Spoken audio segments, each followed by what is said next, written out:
Welcome everyone, I'm Ryan Figert. And I'm Brian Yanselson. And you're watching the second edition of the Trinity Sports Report. Our spring athletics season is well underway, but we've actually had a couple sports conclude recently, Brian. Yeah, the football team 2 weeks ago lost to Hendrix College in their attempt to make the Southern Athletic Association championship game, but they still got the opportunity to finish their season with a win as they pulled off a 38-15 victory over Birmingham Southern to finish the season with a 3-1 record. Meanwhile, inside Calgary Gym, the men's basketball team fell just short in their attempt to win their first SCAC championship since 2014. The Tigers fell to the St. Thomas Celts 80-66. It was a back-and-forth affair the whole time until the Celts started draining their three-point shots late in the second half to pull away. However, it was still an amazing season for the Tigers in head coach Jimmy Smith's first year at Trinity, and they returned most of their team next year, including sophomore and SCAC Player of the Year, Caleb Jenkins. Yeah, and obviously a ton of excitement on the men's basketball side, and same thing on the women's basketball side. They finished with a 10-2 record, and they were able to come out on top in the SCAC championship final, 73-63 against Colorado College last Sunday.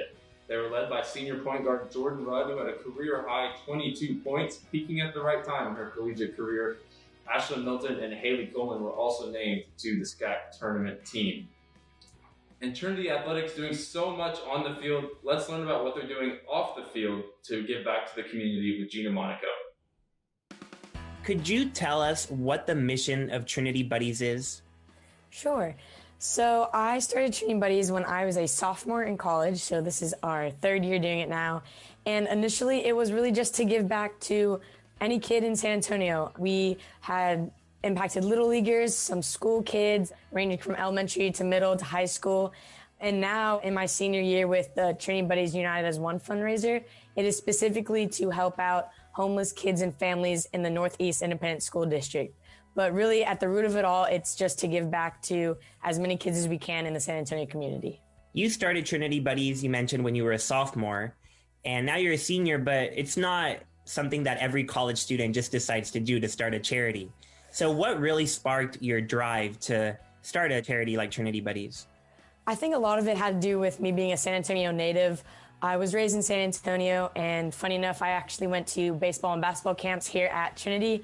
And so I just really saw myself in the kids that we give back to, and could picture myself in their shoes. And when given the platform and opportunity to give back, it was just, I just honestly didn't really have to think about it. I kind of the pieces fell into place, and, you know, being able to give back to the kids who were in my spot, something that really inspired me and something I was very passionate about and wanted to start. So with the pandemic, you've had to adjust on the fly and you can't host in-person events. So can you talk us through how you came up with the Trinity Buddies United as One fundraiser that's going on right now? Absolutely. So I have to give a ton of props and credit to Justin Parker, Harrison Lalone, and Daniel Martinez. Those are three of my mentors that have helped greatly in this entire process. We began Zooming over the summer, of course, when we were trying to come up with ideas to keep Trinity Buddies going as safely as possible. And this is when we came up with the fundraiser. It in part deals with, of course, all of the Trinity athletics programs, as well as the United as One pledge that Daniel brought up to us, which is basically talking about equality within the NCAA. So I thought it'd be great to have that equality, have that unitedness with all 18 Trinity athletics teams. So that's how kind of the name came about and the idea came about. And so finally we were like, well, let's do a fundraiser. And then we moved on to who would be helping. And as an NAISD alum, I reached out to the Family Support Services, and they told me specifically that the homeless chapter was one that was, of course, even more impacted now with COVID-19. And all of a sudden, even now with the snowstorm, they've, of course, been very impacted. And so we, got our who and our why all kind of put together, and that's how we came up with the fundraiser. How does it make you feel to see every athletic team at Trinity rally around a cause that you started? It's absolutely heartwarming. Even before we came up with the fundraiser, I had coaches and players coming up to me asking how they could help with Trinity Buddies in general. And granted, at the time, it was kind of a softball specific thing. But now, like you said, with all 18 teams on board, it's huge. It's cool to see their fans and alumni who I might, never have met or talked to, saying their appreciation and giving their contributions. And just seeing the coaches and players get excited to give back and to get on board. It's just huge. It means a lot. And I think it really speaks to Trinity and all of the athletes and their kindness that they have within their hearts. And how can people watching this get involved and help with your fundraiser? Yeah, so all donations are going through Venmo, which is at Trinity Buddies. And then if you'd like to keep up with the fundraiser, you can follow us on social media. Our Instagram is at Trinity Buddies and our Twitter is at Buddies Trinity. It was really great to catch up with Gina Monaco and learn about all that she's doing off the field. Anyone who donates to her Trinity Buddies United as One fundraiser can specify on Venmo what team they're donating on behalf of to make sure that that team receives the credit in the competition. And that competition runs through April 26th.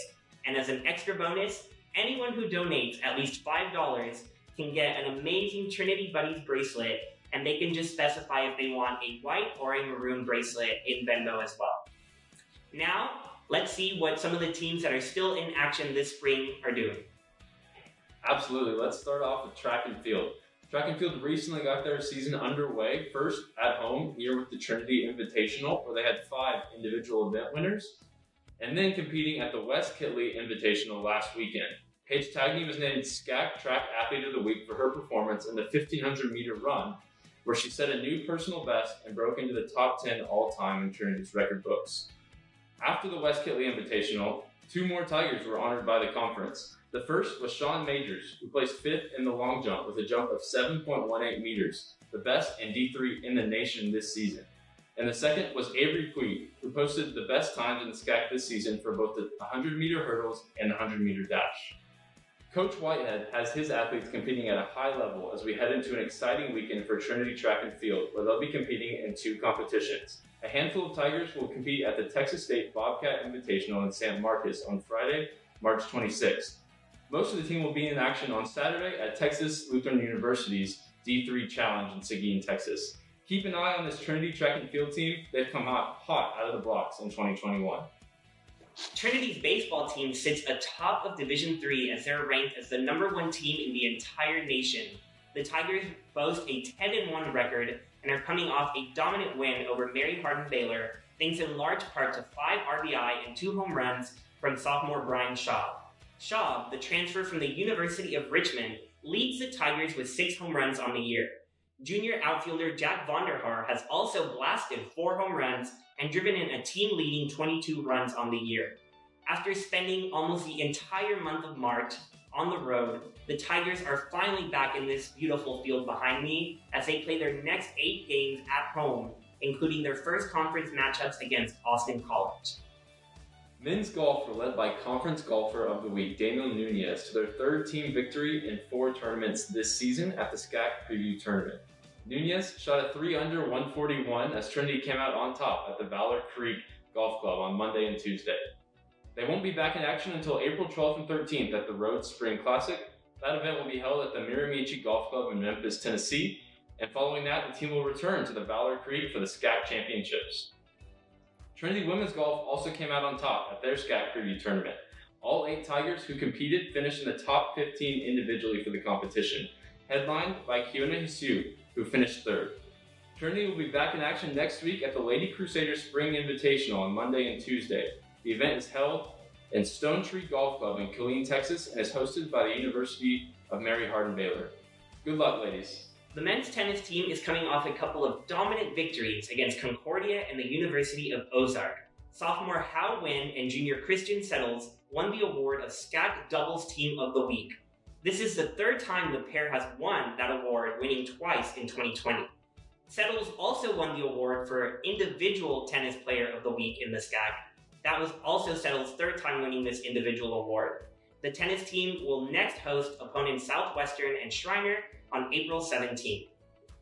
Meanwhile, the women's tennis team has also pulled off a couple of recent road victories, including shutting out East Texas Baptist and escaping with a close 5-4 win over the University of Texas Dallas.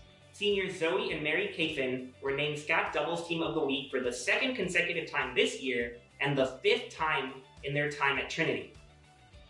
First year Elodie Richard also won the SCAC Singles Player of the Week for the second time in just her first year. The Tigers will host several matches over the next few weeks, including against Division I school Incarnate Word on April 7th. As preseason SCAC favorites, Trinity women's soccer were expected to dominate in their conference-only schedule this year, and so far they're off to a great start. They're 4-0 thanks to victories against Austin College, Schreiner, Southwestern, and the University of Dallas. In those 4 matchups, they've scored 10 goals and conceded just 2. The star of the young season has been junior Katie Ward, who has 4 goals in the last 3 games, good for the last 2 SCAC Offensive Player of the Week awards. That same award went to Molly Sheridan for her 2-goal performance back in Week 2, making it 3 straight for the Tigers. The Celts of St. Thomas will be in town this Monday for the final home game of the regular season for Trinity. Trinity's softball team has unfortunately had a difficult time getting on the field this season. They have had their last 6 games either canceled or postponed due to COVID-19 reasons, and they haven't played since February 28th. Tigers softball is 4-2 on the year, and they have victories over the University of Texas at Dallas, Mary Hardin Baylor, and Our Lady of the Lake University. If all goes according to plan, the Tigers will play on the road against St. Thomas this weekend and make up games against Texas Lutheran at home next week. Senior pitcher Allie Holbrook will look to keep up her perfect record on the year so far, as she's recorded 3 wins on the mound, striking out 11 batters in 18 2/3 innings pitched. Trinity men's soccer got off to a late start this season, opening the year with games at the University of Dallas and at Austin College last weekend. The Tigers took the first game against the Crusaders 1-0, with junior midfielder Matt McCord's first collegiate goal standing up as the game winner. The second game was a come-from-behind success for Coach McGinley's men, with goals coming from returning All-American Brady Johnson and new transfer Chin Adji to overturn the 1-0 deficit Trinity faced early in the second half. The Tigers will be at home for the first time this season, starting with a Friday contest against Southwestern, who comes into the weekend in second place in the conference with 7 points from 3 games. They'll round out the weekend by facing the Celts of St. Thomas, who currently lead the conference with 11 points from 5 games. The Celts boast SCAC Offensive Player of the Week, Gabe Salako, who was involved in 3 of their 4 goals last weekend. The volleyball team is ranked second in the nation across Division III and has responded to 2 tough losses against Colorado College with 4 consecutive victories against Centenary College and the University of Texas, Dallas. Senior outside hitter Avery Tuggle crushed 23 kills and recorded 11 digs against UT Dallas, making her the Player of the Week across the nation, according to the American Volleyball Coaches Association. She is only the 3rd Tiger to ever win that national award. Since there is no NCAA tournament this year for fall and winter sports, volleyball will wrap up their season with the SCAC tournament. But before they get there, they still face St. Thomas at home and have a trip to Seguin to face Texas Lutheran. Well, that's the final bell, so you know what that means, Brian. What game are you looking forward to the most this coming week? Honestly, Ryan, I could not be more excited to finally have the top-ranked baseball team back and playing at home in this beautiful field right behind us. They were gone for most of the month of March, and now they're back home for 8 consecutive games here at Trinity, and I'm just really excited to finally get to see them in action. Yeah, absolutely. On the same token, I'm excited for men's soccer back at home for the first time. They've got a doubleheader this week against the 2 teams that are ahead of them in the SCAC so far this year, Southwestern and the University of St. Thomas. Those should be exciting matchups. And of course, the women taking on St. Thomas as well. 4-0 in the season. Can't wait for that either.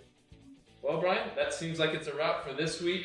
We thank you for tuning in. I'm Ryan Figert. I'm Brian Yanselson. And we'll catch y'all next time.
Well, last season, the Celts of St. Thomas came down to San Antonio and took their only ever game here at Paul McGinley Field, 1-0 on a 90th minute winner from Luis Bencomo. This season, they look to repeat the same feat here in conference play.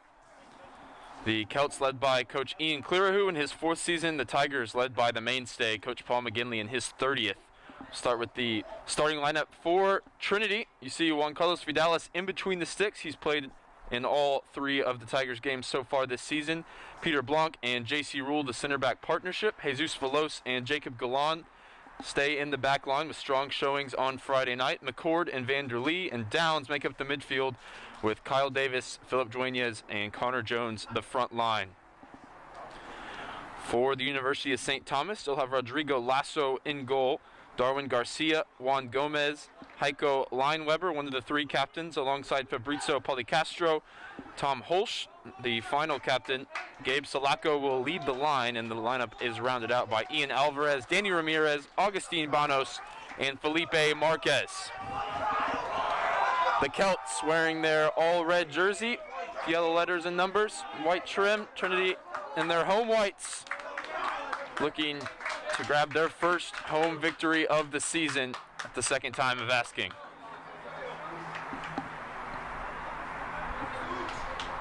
Waiting on Lasso to take his position in the St. Thomas goal. He leads the conference with a .62 goals against average. In 5 starts this year, he's only allowed 4 goals.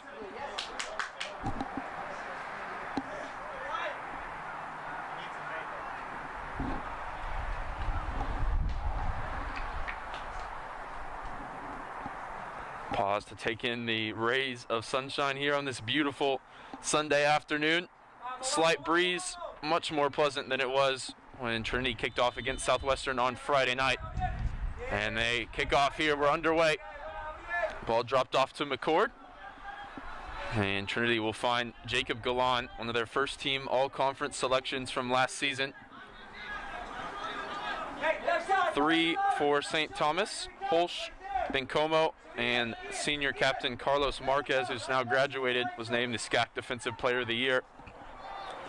He may be a big miss, but still, they remain one of the best. But now it's Trinity coming forward down the right wing. Jones looks for the cutback to Galan. And just the finish lacking there. It was deflected behind for a corner. Apologize for some technical issues with the camera. Try and describe the action as best I can for you. Jack Downs standing over the corner. Hand raised, swings it in. Heads go up for Trinity. Vanderlee closest to it. And it's controlled by McCord at the edge of the area. Gets it back from Jack Downs and knocks it off a Celt. For, well, they'll say it's a St. Thomas throw. Now you can see it in your shot.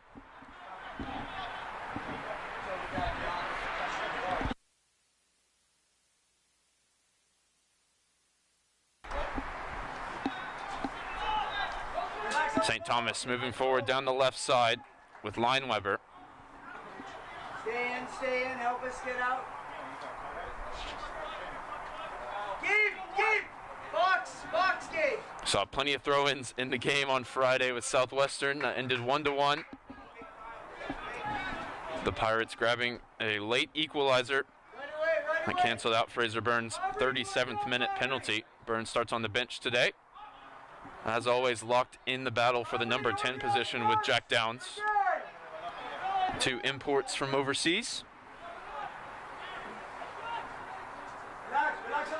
Dueñas able to turn his defender. Help coming, but Downs keeps it alive. Finds the feet of Kyle Davis. Back to Downs. Sweet feet at the edge of the area. Comes out to McCord. He's already got 1 game-winning goal on the season. Good movement from Connor Jones now down the right wing. Fires it across. And it's behind for yet another corner kick. No Brady Johnston up for these corner kick opportunities, as he's on the bench today. Trinity goes short, perhaps because of that. And they've got Jones on the edge of the area now. Whips it towards the back post. Plenty of players unmarked. But a crucial intervention from St. Thomas kept it away from Peter Blanc. think it was Tom Holsch that had the final touch there. Just one back for Trinity. It's Jacob Galan. He's matched up man for man with Ian Alvarez.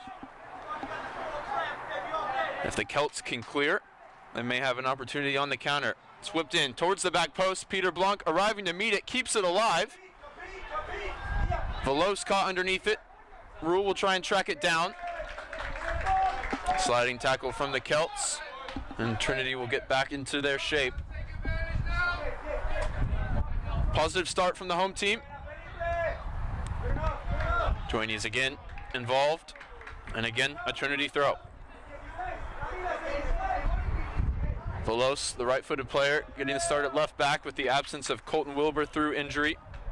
We saw Galan on the left at points on Friday, both able to cover on either side.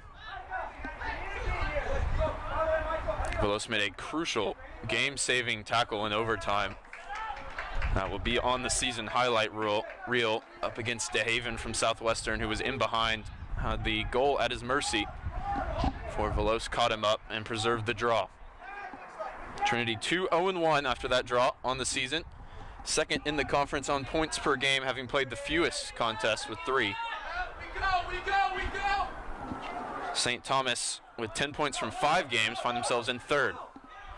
Looking to get on the end of a long ball there. Peter Blanc cuts it out for Trinity.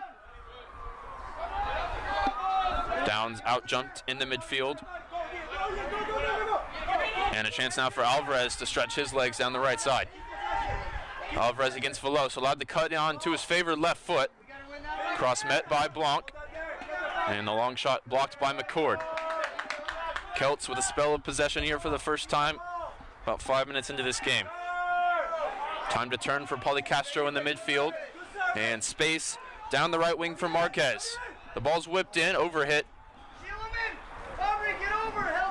The intended target, Gabe Salako, comes into this one, the SCAC Offensive Player of the Week, with 3 goal contributions in the Celts' last 2 games. Jones can't keep it in play on the far side. And it's turned over to the visitors, who will take this opportunity to catch their breath.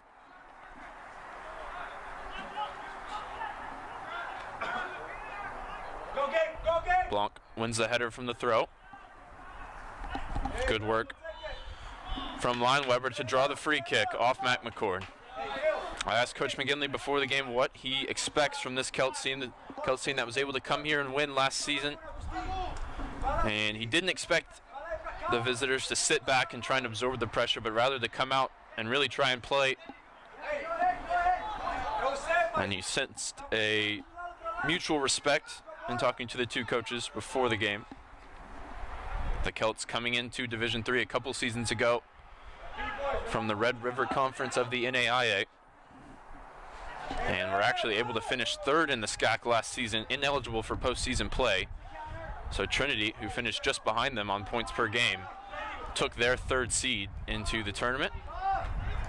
Vanderleet with an interception in midfield finds the feet of Davis. He's got Jones out to his right, may take the shot on himself. He will, and he stings the palms of Rodrigo Lasso. First test for Lazo. And it was Kyle Davis with the shot from outside the box. Plenty of time for him to square it up, aiming for that top right corner. Davis drew the penalty that led to Trinity's goal on Friday. This one's whipped into a dangerous area, and it found the head of Kyle Davis, whose header went well wide. Blanc recycles it towards the back post. Joigny is nearest to it, and perhaps the wind pushing that one out over the line.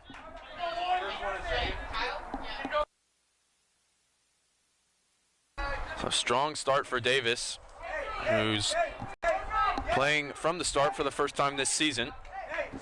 Saw him mostly as a substitute for Connor Jones on the right on Friday. Those are your 2 wingers today for Coach McGinley from the opening minute. Holtz looking for a big switch.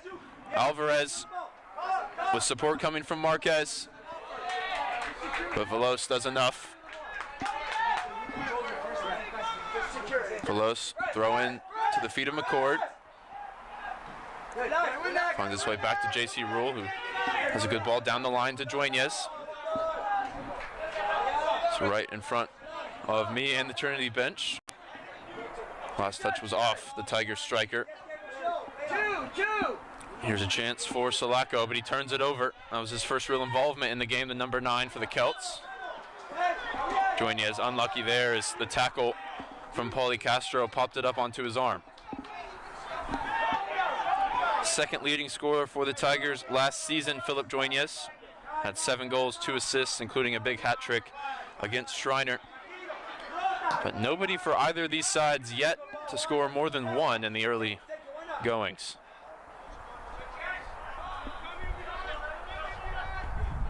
Give and go between Jones and Galan on the far side.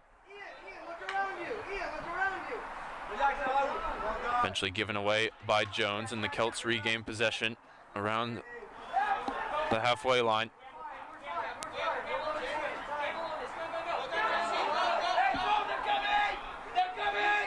Holtz, time on the ball. The big German, coming off a strong season, now a senior captain for Coach Clarahout and the Celts. I mentioned Coach Clarahout in his 4th season. He's 27, 21, and 4 across both the NAIA and NCAA matchups. I have to say, one of the biggest wins on his resume came here last season. Good layoff from Jones. Trinity looking to come forward down the right side with Jack Downs. Can't keep it in play, but last touch off a Celt. This year, Coach Clarahout added 2 new assistant coaches, Daniel Quintero and Ivan Morales, both former players in Houston with the Celts. Galan turns it over. Alvarez popping up centrally here. Mostly seen him down the right wing so far.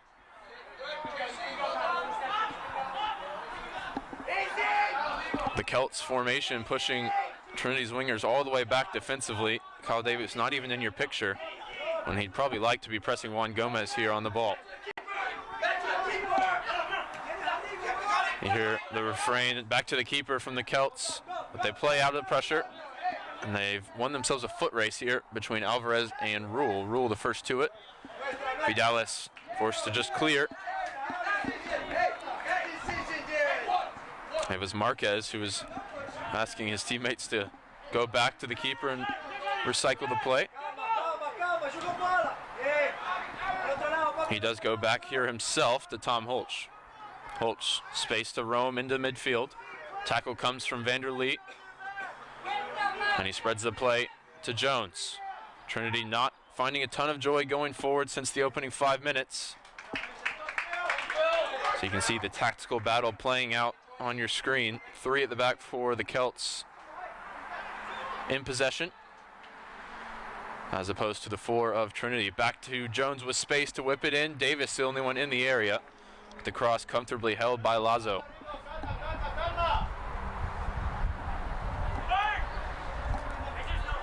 Trinity with the only shot on goal so far through 11 minutes of action.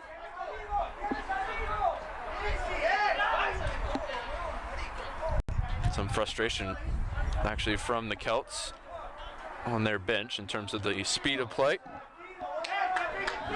They have very high expectations despite being a young program in the NCAA. Some space for Juan Gomez, finds the feet of Marquez, drops it back to Alvarez. And it's well worked from the Celts, who open up space for Holtz. He wants to go long, plenty of runners streaming forward in red. Comes off the head of Rule. And Veloz, let's say he was fouled as he went for the header.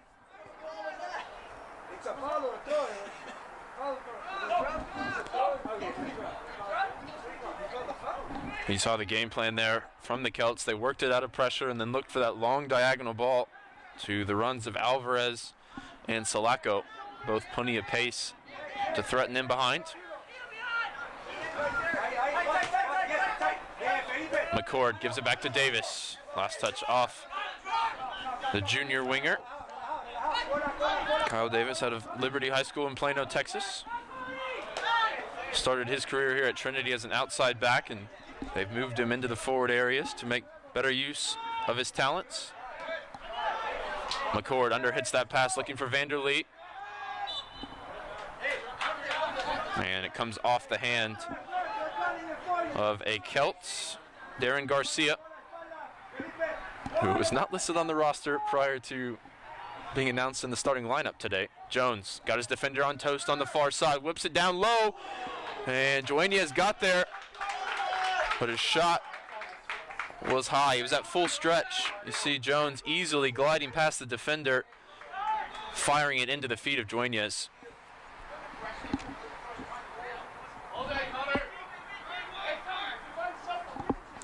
When the Trinity wingers have been able to get involved on offense, they've produced so far in this game with 2 shots on goal.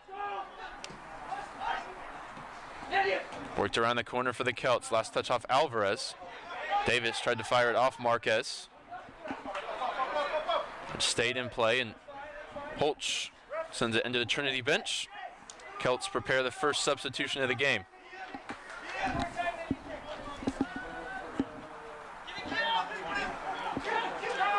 It's going to be Lockhart coming in just a moment. He's caught the ball here. It popped out to the scorer's table. Joshua Lockhart, the senior from Toronto, Canada. Plenty of international flavor on this Celts roster, similar to Trinity. Lockhart will go out onto the left side for Augustine Banos, who's currently deep in conversation with Coach Clarahoop. The Celts win a free kick. Danny Ramirez, the first year from Monterrey, Mexico, goes to ground. And it'll be Pauly Castro from much closer to home, Houston, Texas native. Stand over it. Just a sophomore, but wearing the armband today alongside Lineweber and Holtz. He whips this one in. Not enough air underneath it. And Downs repels the clearance. Maybe has Trinity going the other way. It's tracked down by Davis. Finds his way to the feet of Jack Downs. Velosa ahead of him to his left. But space to operate in the middle. Over the bar. So he just leaned back just a touch. Couldn't keep it on frame, but well worked from the native of Sheffield, England. Really created the counterattack all on his own.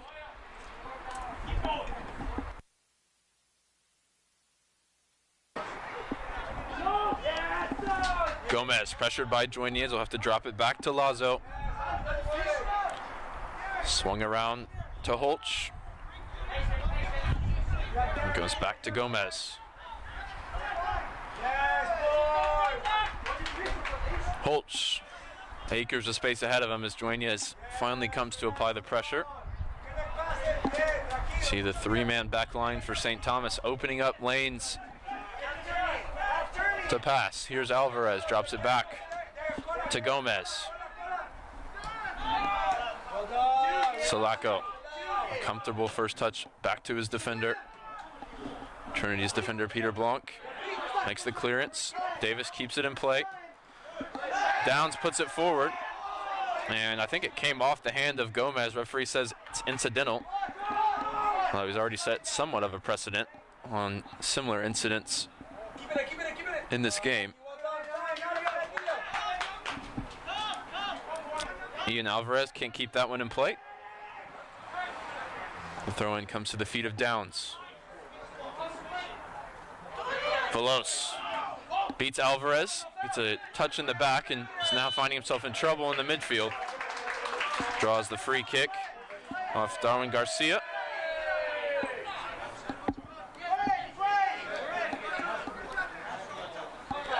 Rule goes past Sulaco. Trinity looking strong on the dribble all across the field. Rule able to work this down the line for Davis. Davis whips it in towards Dueñas. It was well read by Lazo. And he looks to start the counterattack quickly. Golan called for a foul. Stopping the counter.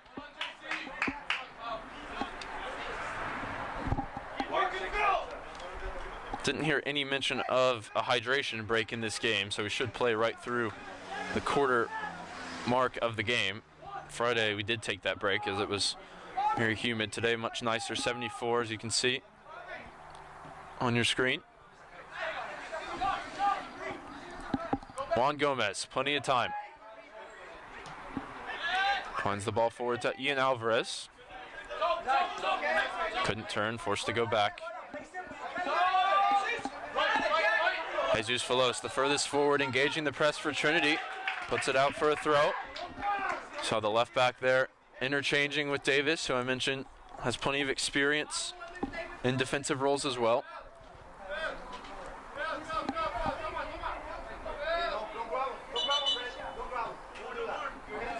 Marquez asked to take a few steps back by the official.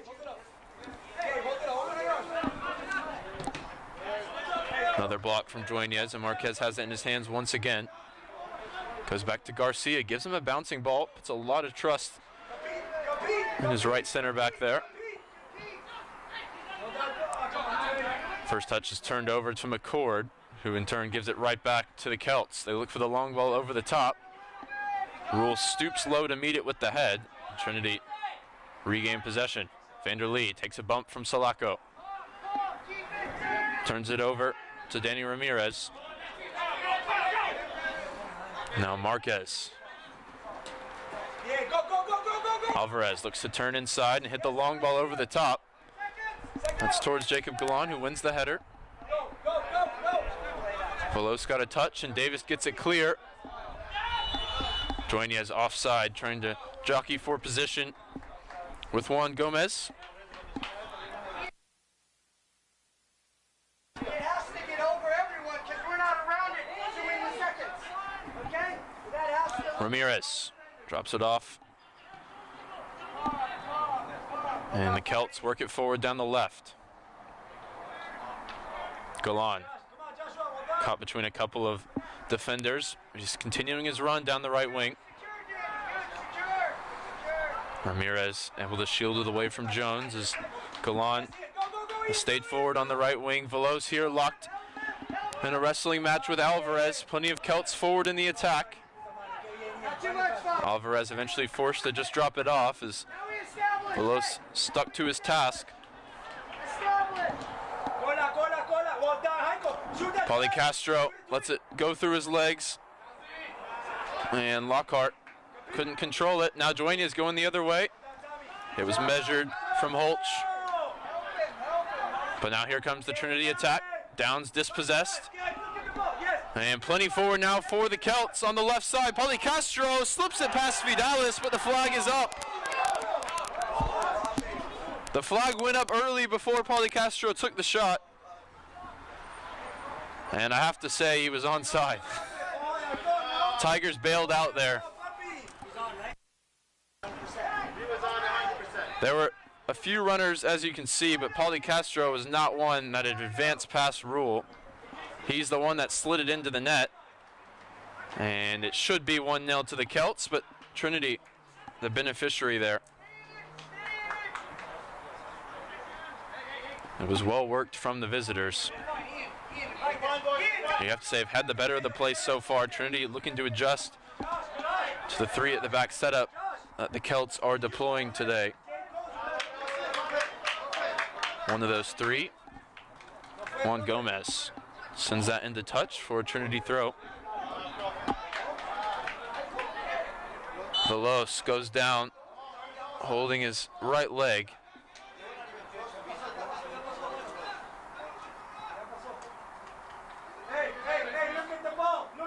And Trinity will have a free kick.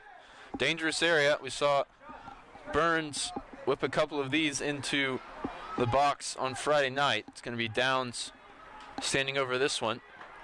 And similar abilities from a set piece.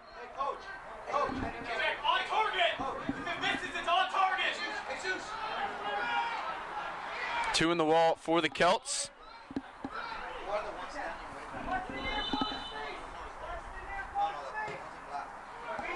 Swept in, and it's off the head of Dueñez last. Keeper came flying out, but couldn't meet it. That was a big chance, though, for Duenas, who couldn't convert.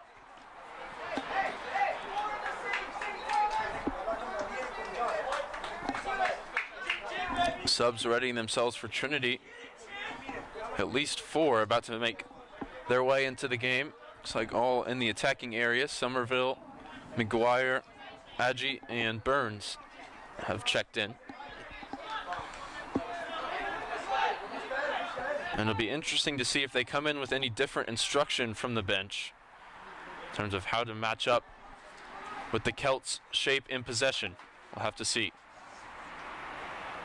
Galan wins the header, falls at the feet of Jones, stabs it back to Vanderlee. Wants the ball over the top for Galan, who's past Holch. No foul, says the official. Runners in the area. The nearest to Duenas. Galan with a terrific run down the right side there. Has to be one of the preseason candidates for SCAC Defensive Player of the Year, as he was in the first team last season as a sophomore. He's had some epic matchups with star striker Luis Green over the years in conference play, who once again, by the way, leads the conference with 8 goals after a 4-goal performance the other night. Blanc looking for the long ball over the top. Davis matched up 1-against-1 with Marquez. Goes onto his favored right foot, slips it in to the area for Duenas. It may still fall for Davis, who lost his footing. No foul, says the official. Now 2 against 2 going the other way. Lockhart met by Blanc. And he'll take the shot from distance. Lockhart into the arms of Vidales. Lockhart, a second-team All-SCAC player last season, coming off the bench today, wanting to produce a beautiful curling effort there, but it instead fell right to Vidales. McCord goes back to Blanc. Time for John Connor Rule, starting today in place of Brady Johnston for the first time this season, after being a mainstay in the 2019 campaign as a first-year player. Jones again looks to get around his defender on the inside. He still kept it alive deep in Celt territory. They eventually dig it out. Pauly Castro pressured by Galan. It's won back by Trinity. Dropped off by Duenas to Downs. And the Tigers with plenty forward here. Matt McCord on the ball. Slips it into Jack Downs, now on the right. Comes back to Galan. Goes inside for Vanderlee, gets it back. Here's Jones in some space, takes a big first touch. It goes all the way through. And it's put behind for another corner. Trinity will make those substitutions here with 19 to go in the first half. And as expected, it's the front 4 coming off. Coming into the match for the Tigers. And a new attacking quartet takes the field for the Tigers. Number 9, Fraser Burns. Number 28, Alan McGuire. And number 30, Michael Somerville. Jones produced a couple of good moments down the right. Kyle Davis. Davis and Downs both with shots on target, but none able to find a goal so far. We'll see if the substitutes can change that.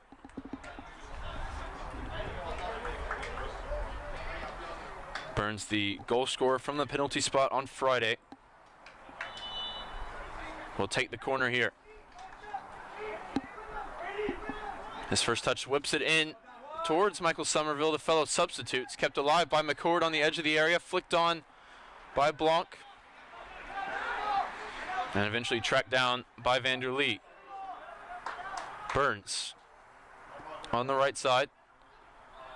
Wants the ball into the edge of the area for Somerville, who's called, I think, for a high foot, maybe for being offside. Either way, ball's turned over to the Celts, who are under some pressure here, but will count themselves very unlucky not to be ahead after they had the ball in the back of the net and it was ruled out for offside. I'm sure we'll have a look at that again at the halftime break. Gomez The searching ball down the line. Rule deals with it, albeit awkwardly. Last touch comes off Ian Alvarez. Not many substitutions so far for the Celts, who've made just the one change. Trinity will make their 5th here, with Arman Islam coming in. And Johnston will actually return to the lineup as well. Both center backs being exchanged here. Number 14, Brady Johnston, replacing 2. Not something you see often. And 17, Jason Moore. They'll have to get acclimated to the game quickly, especially against SCAC Offensive Player of the Week, Gabe Solacco, who hasn't been too involved yet, but obviously poses a threat, as I nearly grabbed the ball myself there. Came flying towards the scorer's table. I'll tell you, I was ready to take the throw in. That was one of my specialties in my brief playing days. Marquez heads it forward. Ian Alvarez onto his left foot, has runners to his left, and he will look to use Lockhart. It's a good volleyed cross, repelled by Gallant. First involvement for McGuire. We've got Adji to the left. Marquez comes to meet him, but Adji with the dummy goes past the defender. Alvarez tracking back. And the Celts are in solid defensive position for the moment.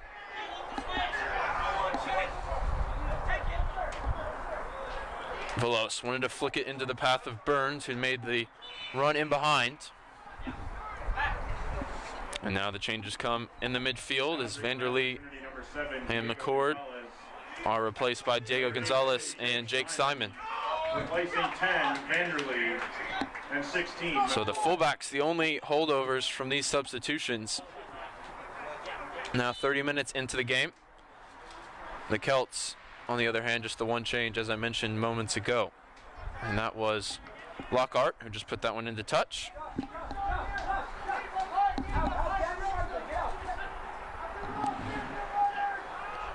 Burns looking to track it down following the throw-in. Marquez clears it. Lockhart knocks it down. Garcia goes back to Marquez. Will send a long ball forward. Solacco would have been offside, but Johnston came clattering in to Josh Lockhart. And the referee going to his pocket here. I think there's obvious concern for Lockhart.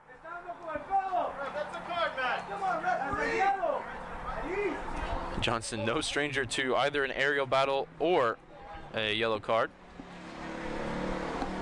Gets both here.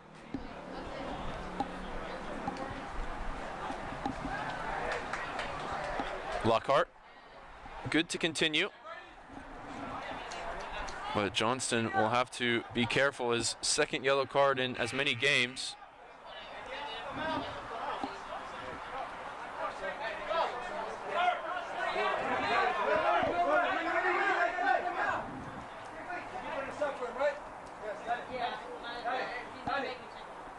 Lockhart gonna have to come to the side here.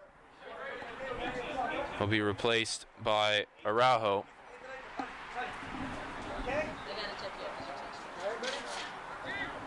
Araujo scored last week against Shriner in their 3-0 success. Alvarez had the winner in their most recent matchup with Centenary.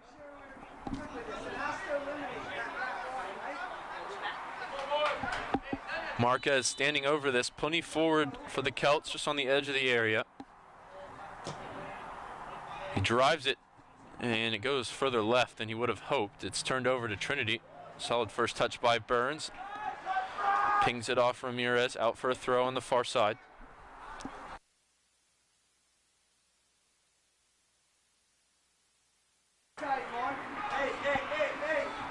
No fans in the stands here at Paul McGinley Field. It takes a bit longer to get the ball back. Good driving run on the left side here for St. Thomas. It slipped into the path, and the referee says no foul against Arman Islam. Instead, it goes the other way. Araujo just on the field, involved in the attacking area there.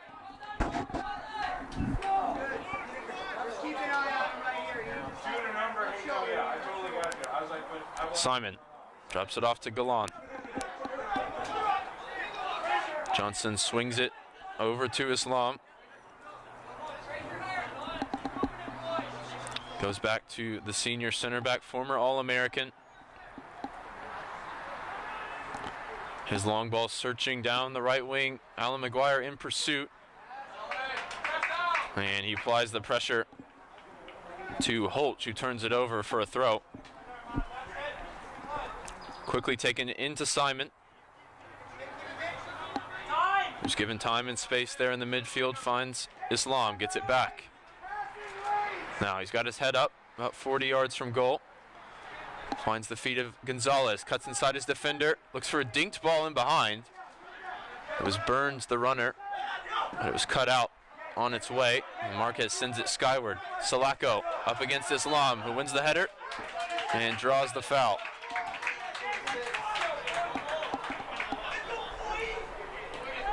I mentioned on Friday how Islam plays much above his listed height. Such a good vertical jumper. Showed it there, up against the much bigger Gabe Salako.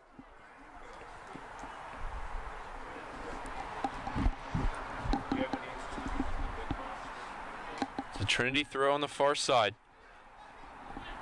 Looking to avenge a 1-0 loss here against St. Thomas last season.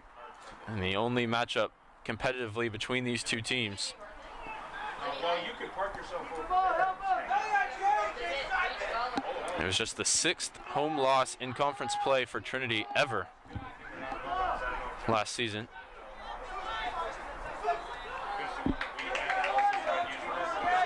The Celts calmly playing out here. Gomez brings it forward. And the foul committed by Simon as Ramirez tried to turn.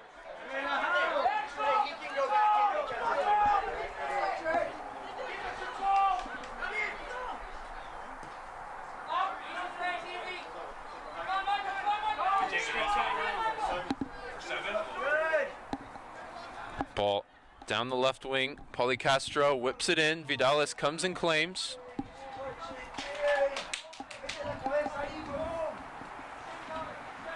Fabrizio Pauly Castro, sophomore from Houston. Islam goes long to the feet of Somerville, who got it under control, but it was immediately taken away by Juan Gomez.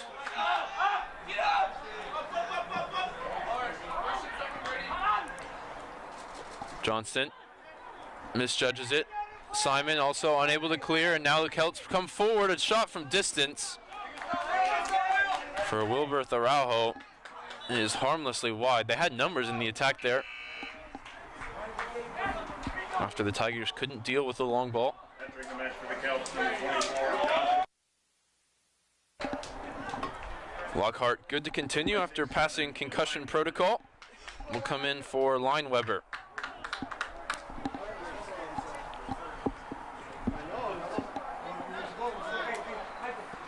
Lineweber, another German on this St. Thomas roster. From Cottbus, Germany.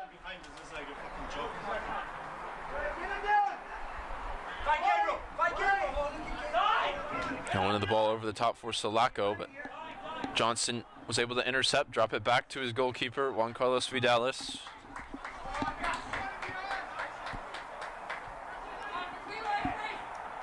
Simon goes back to Johnston, head up, again, looking for the chest of Somerville. He's able to make it stick, looking to bring McGuire into the play.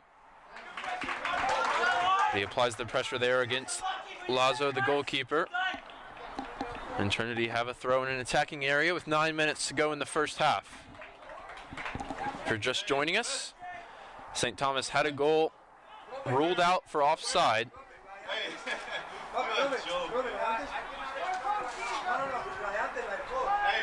Trinity forced a couple saves, and they're looking to do so here once again as McGuire nearly worked it around his defender in the box.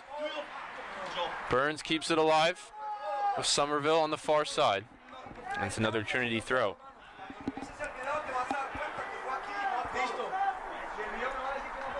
Simon, time on the ball. Goes back to Gonzalez, all the way to Arman Islam.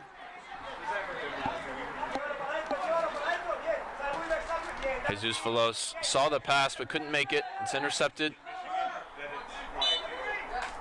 And the referee calls a foul as the Celts may have had an advantage there. Gonzalez will ultimately count that one as a win as the whistle goes.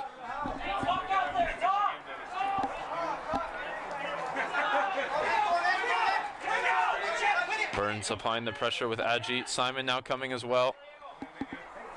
Eventually finds the feet of Alvarez. Goes all the way out to the left side. Salako trying to hold it up. Fouled by Johnston. Has to be careful. He's on a yellow card. And he's going to be engaged in a physical battle for as long as he's in the game. Hey, this ref is a joke. Thornstein Steinerson will be the next Trinity substitute, the number 36. Poised to come in, but not before St. Thomas sends this one in. Danny Ramirez standing over it.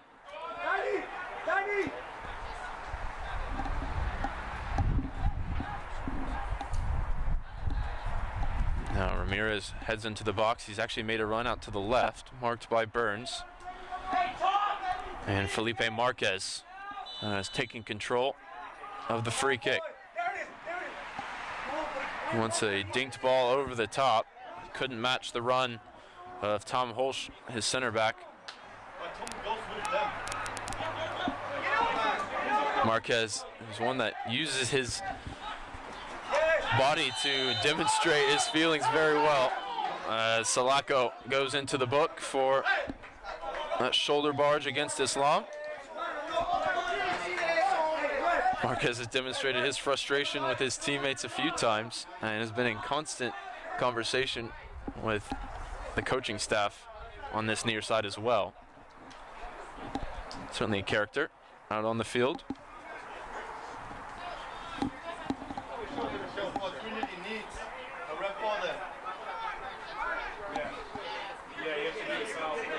So Salako, the 6'1" junior out of Lagos, Nigeria, is the first St. Thomas player issued a caution in this game. Simon zips it over to Galan. It's turned over and Galan's out of position here. Salako might have a chance through the middle. Help coming alongside him. Salako pokes it forward towards Ramirez. It was Araujo actually in the end who couldn't hit the frame. A three-man counterattack that time for the Celts. And they go close once again. Looks like the final two holdovers from the starting 11 will make way here with 5:45 to go in the half. As Eubank and Steinerson will take position on either side of Islam and Johnston. Some good moments from both Velos and Galan. They'll get a much-deserved rest here before the break. Johnston, ball into the feet of Simon. Good combination play from Trinity in the midfield here. Somerville in an advanced area. Alan McGuire breaking into the box.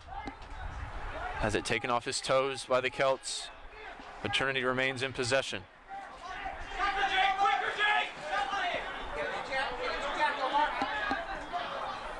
Islam down the line to Eubank. His first involvement off the bench. Fires it into the feet of Adji, who's dispossessed. It'll be a Trinity throw.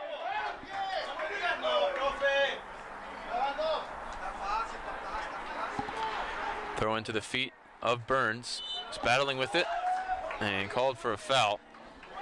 See how he feels about that from the official. Garcia drew the contact.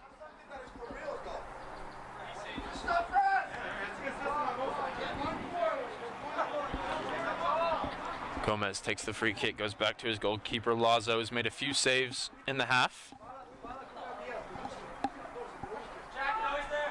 Trinity's best shot of the game came from Davis from outside the area.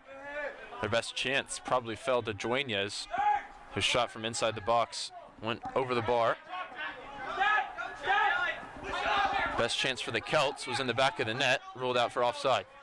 Eubank intercepts it, but it's still with the visitors. Somerville battling with Sulaco, the two number 9s up against each other here in midfield. Burns back to Simon, who finds Gonzalez in some space here.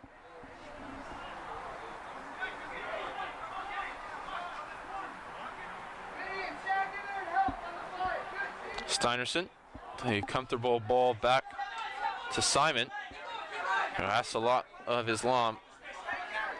Forced to track that one down. Ajit, double teamed and forced to drop it back. Simon wanted the ball into the feet of Somerville, but it's repelled by the Celts. 3 minutes to play in the first half. Still scoreless here in San Antonio. Burns, the great first touch to bring it down. Ramirez came across to take it off his feet.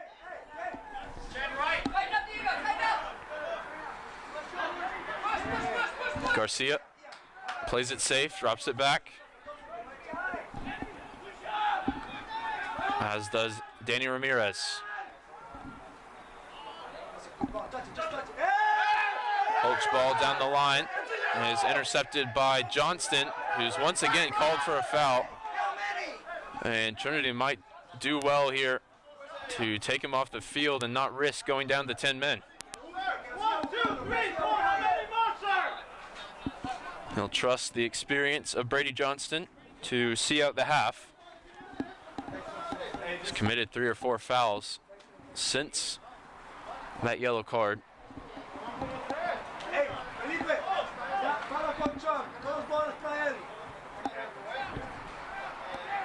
Clock running here, under 2 minutes to play.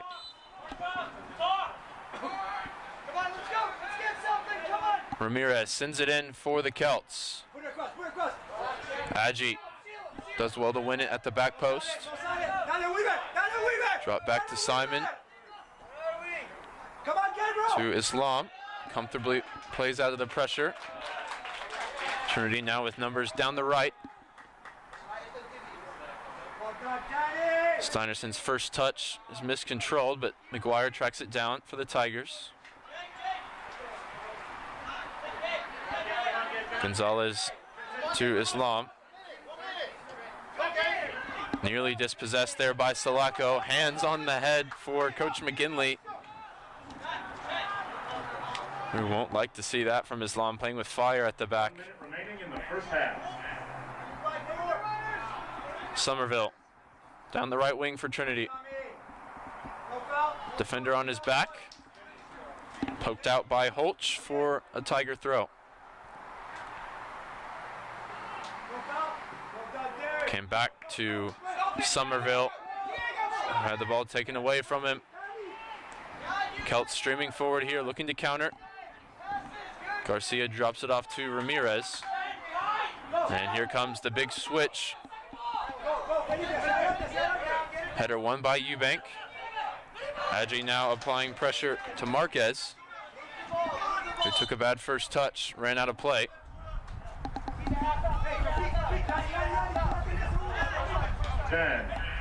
Single-digit seconds remain in the half. St. Thomas content to head into the break with 0-0 as McGuire's shot in the final seconds rolls harmlessly wide. We're in a scoreless tie between Trinity and we head into the 15-minute interval. You see 5 shots, 2 on goal for Trinity, 3 shots, 1 on goal for the Celts, who had a goal ruled out for offside earlier in the half. It was a well-played, evenly matched 45 minutes, and we expect more of the same when we return from the break. 0-0, you're watching the Tiger Network.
Two squads retake the field here for the second 45 minutes of play after a scoreless first half in which St. Thomas went the closest. They had a ball in the back of the net in the 22nd minute ruled out for offside. And we got confirmation from the officials over the break that the goal scorer himself was not offside, but another St. Thomas player was deemed to have interfered with the play from an offside position, which may go some way to explaining why the flag did go up in the end. But either way, Tiger fans will not mind, as they could have found themselves behind for the first time at home this season. Instead, they work with a blank slate here in the second 45.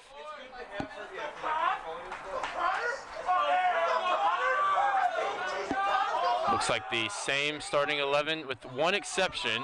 Jack Downs in midfield for Mac McCord on the Trinity side. Looking to provide some more creativity perhaps from a deeper position. We saw this lineup for spells Friday, excuse me, with both Burns and Downs involved. We're back underway here. Header won by Gallant off the long ball from kickoff. Gallant battling here with Lineweber, still tangled up down the left wing for the Celts, and foul called against Gallant. Lineweber and Paulie Castro, two of the three captains down this left side. The left center back, the third captain, is Tom Holch. Plenty of leadership down this left side. We'll see if it can produce a goal for the Celts. Burns shields that out of play. Throws it ahead to Dueñez. He's got Jones going on the overlap. And Dueñez buys a free kick there from Darren Garcia.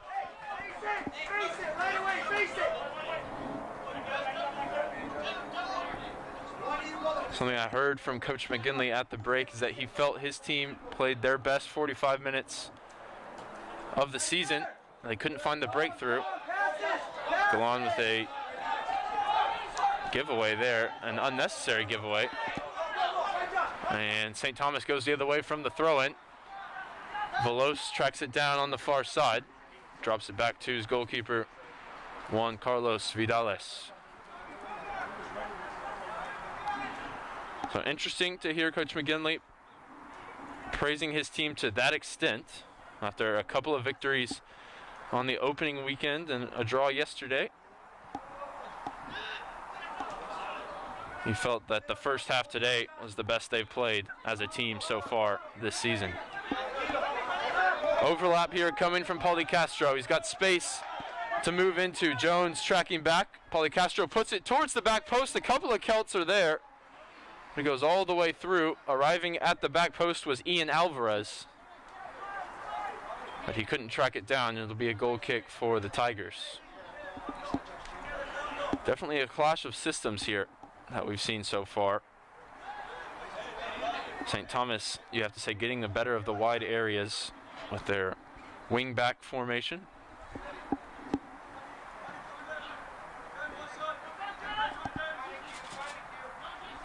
Blanc goes to his fellow center back J.C. Rule. Played 30 minutes in the first half. Chance for Veloz. Plenty of space for him down the left now. Veloz cutting into his right foot. His shot's blocked. Burns looking to keep it alive. Vanderlee stops any semblance of a counterattack for the visitors. Ball down the line for Jones. Gallant going beyond Connor Jones and battling in the corner with Danny Ramirez. St. Thomas just looking to clear it, and eventually Dueñez whistled for a foul.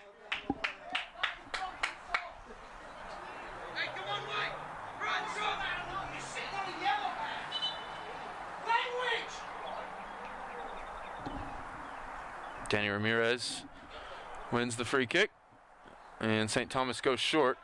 Holch on the ball. Long ball from his left foot, sent forward. Finds its way to the feet of Vidales.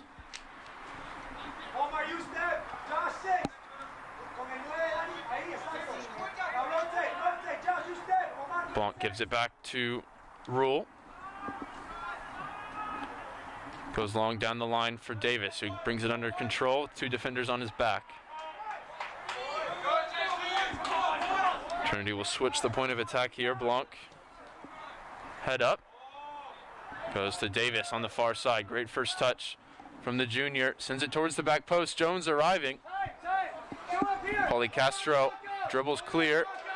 Jones able to track him down. It's a good foot race here between the 2 players. Galan now coming forward and draws a free kick, which has left the St. Thomas coaching staff dumbfounded.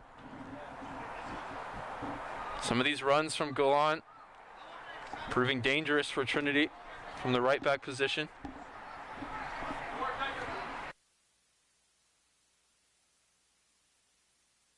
We'll see who stands over it with both Burns and Downs on the pitch. Looks like Jack Downs takes control. 2 in the wall for the Celts. Felipe, be ready to drop quickly. Left hand raised for the Sheffield, England native. Whips it into the danger area. It may fall for a Trinity player, and it's cleared, but eventually slammed home by Peter Blanc. St. Thomas couldn't deal with it, and Peter Blanc sticks it in the back of the net. See the free kick from Downs. A couple of chances for the Celts to clear it. Vanderlee's shot was saved by Lazo.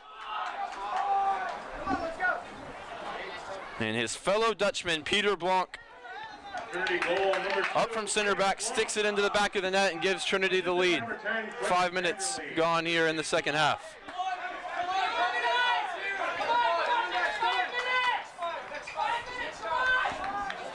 They'll give the assist to Vanderlee, who got the shot on target, and Peter Blanc from The Hague in the Netherlands has his first goal back after a couple seasons away from the program. 2 number 13s in pursuit here. Dueñas applying the pressure. Trinity bench appealing for a handball, but they've got the ball back on the edge of the area. Burns, good feet in the box, finds Downs, plenty of defenders around him. He goes to ground and commits a foul.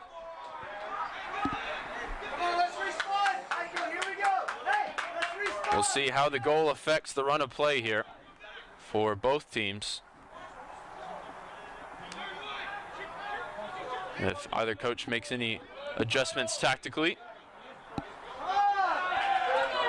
Poor first touch on the far side from Marquez, turns it over to Trinity. Downs dispossessed.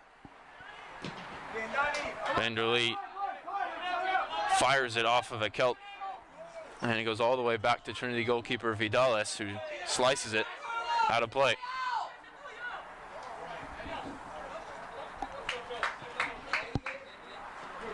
It's a throw-in for Pauly Castro at midfield.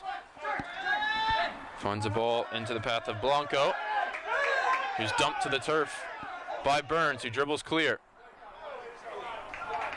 Ball to the feet of Davis, who's on the dribble now.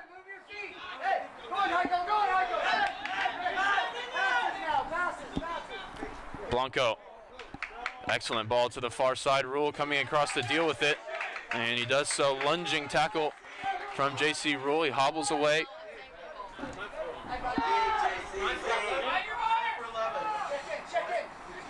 Gabe Salako will be coming back into the game after a brief spell on the bench to start the half.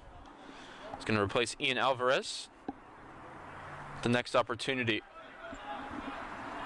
Dropped off here to Garcia. Good composed play there from Gomez, who swings it across to center back partner Tom Holch. Head up, he looks for the ball in behind. It's won by Blanc.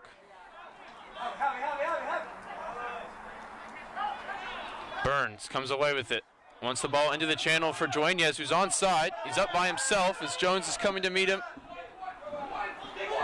Few Tiger players streaming into the attack. Dueñas cuts inside. Solid defending here for Pauly Castro. And eventually St. Thomas able to play out. That was well done after Dueñas was wrong side of their back line. got back to recover well.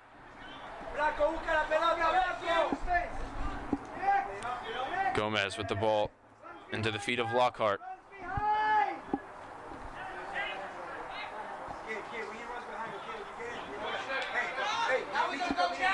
Some space to roam into the attack for Holtz, whose ball's intercepted by Vanderlee, goes to ground to clear.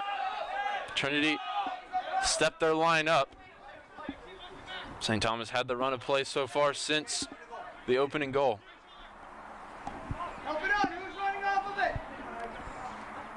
Lazo. The ball out to the right wing. Finds its way to J.C. Rule. Davis with a beautiful backheel flick around the corner for Jack Downs. Runs into a couple of Celts players and is dispossessed by Marquez.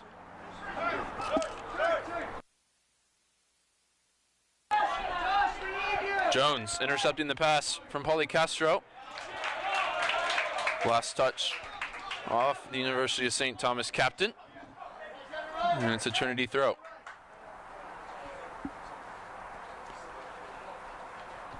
Jacob Galan, the ball in his hands, launches it to the feet of Dueñez. Dueñez on the turn, breaking into the area. Has it taken away from him by Tom Holtz.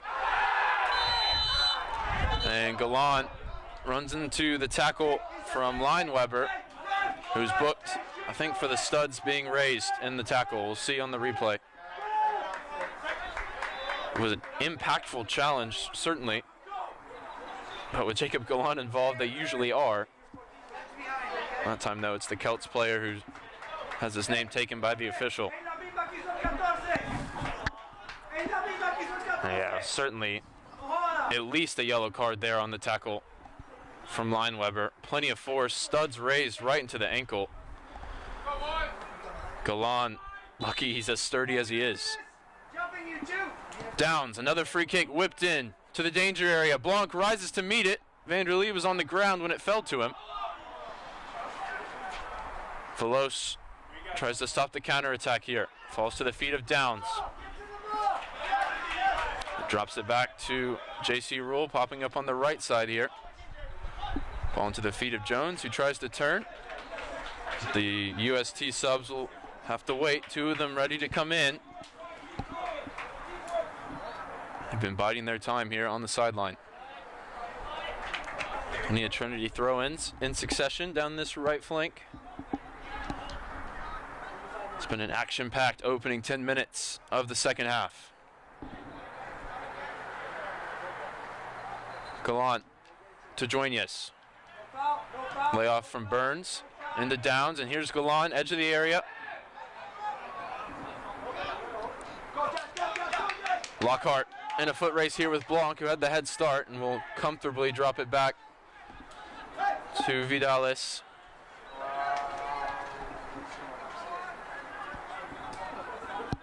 Josh Lockhart. Also Maxwell Lockhart on the roster, another senior from Toronto, Canada. Most likely twins, you have to assume.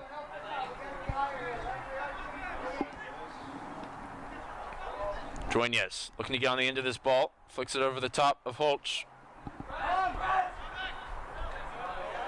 Davis able to win it back. Burns at the top of the box. Finds Dueñez in space, who finds the back of the net.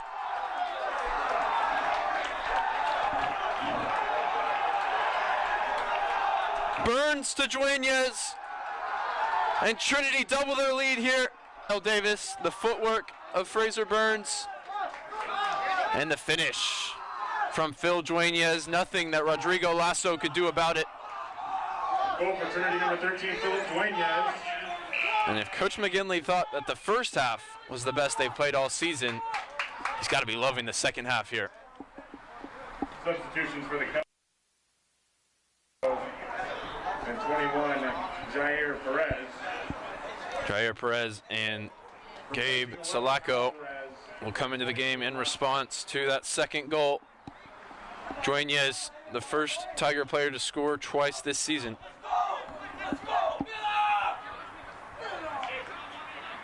Excuse me, he had an assist earlier in the year, so now a goal and an assist to his name.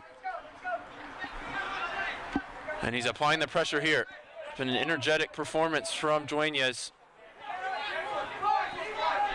He always brings that energy. He doesn't always bring the finishing touch, but he did in the crucial moment there for Trinity, who lead 2-0. We'll get that score updated for you in just a moment. Time for Holsch to get his head up. Outside of the left foot pass down the line. And a corner for St. Thomas is on the way.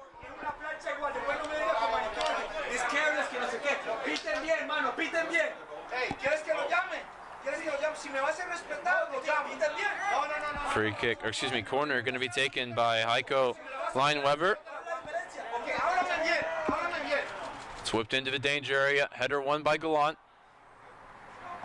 So you probably heard the discussion between one of the assistant coaches for St. Thomas and the linesman here, just in front of me. Vidales with a strong claim there as Holsch was looking to get on the end of the cross.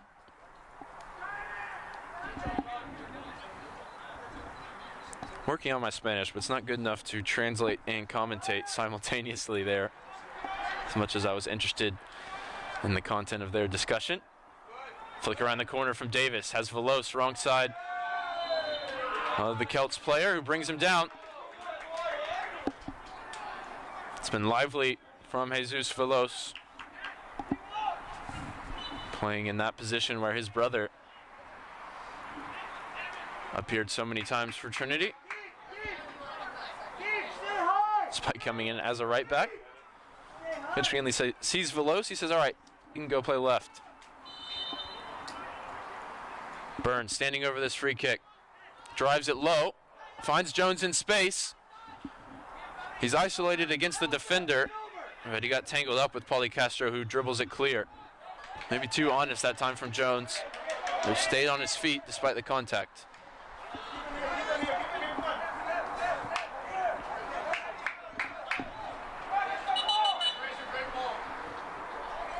So a mountain to climb here for the Celts, who have scored 3 times only once this season, and that came against Schreiner, who are in the cellar of the conference with no points from 5 games.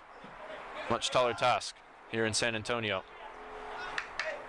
Burns battling in the midfield. Wanted the free kick, but Trinity comes away with possession.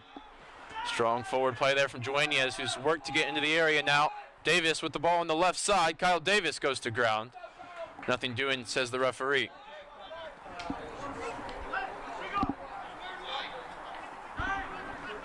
This is the 3rd time that St. Thomas have conceded 2 in a game. They lost to Colorado College in their opening SCAC matchup. And the final goal of that game coming in the 90th minute, soul-crushing defeat to open their conference schedule. And they also drew 2-2 against the University of Dallas a few games ago, in a game that they would probably like to have back, with Dallas sitting in 6th in the conference at the moment. You see the standings coming in, and I'm sure it'll come down to points per game as we move forward in the season. Not everyone playing the same amount of fixtures. Gallant motoring forward, finds Jones in space down the right. Gets it back from Connor Jones, but his first touch is heavy, and it's over the line for a goal kick. If you calculate the standings by points per game, Trinity would come into this one 2nd behind Colorado College, who have 2.5 per game. You see a strong 3-0-1 conference record. Colorado College able to make it to the final of the SCAC last season, losing to TLU, who've had their struggles this year.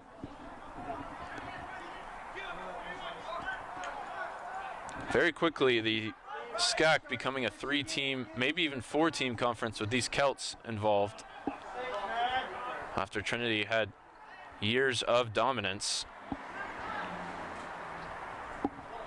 Ball into the area, and it goes all the way through. Collision between Dueñas and Lazo.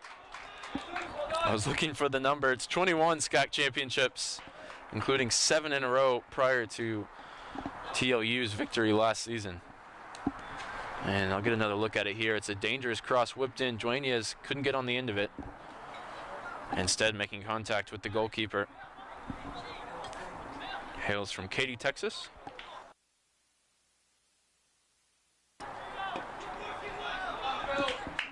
And if Trinity can continue this strong performance and win this game, it'll feel particularly good, because if you look on the Celts website, you see the win here essentially was the highlight of their season, highlight of the program since moving into the NCAA Division III.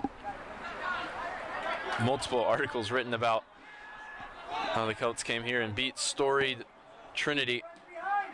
And rightfully so. It was a strong performance and good victory.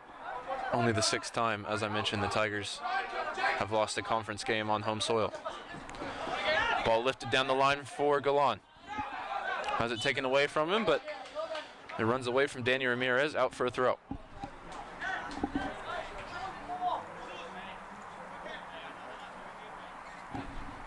Coach McGinley giving Galan some instruction as Burns is down to lace up his boot.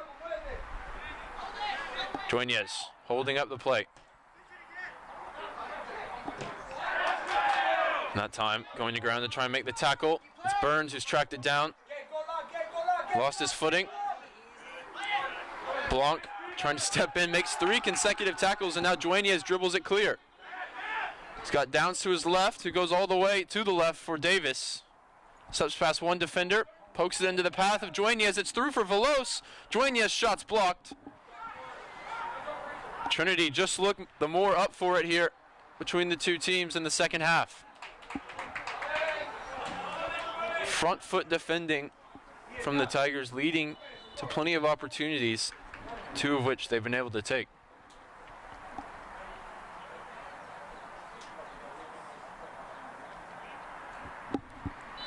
It's going to be a throw in for Veloz, far side.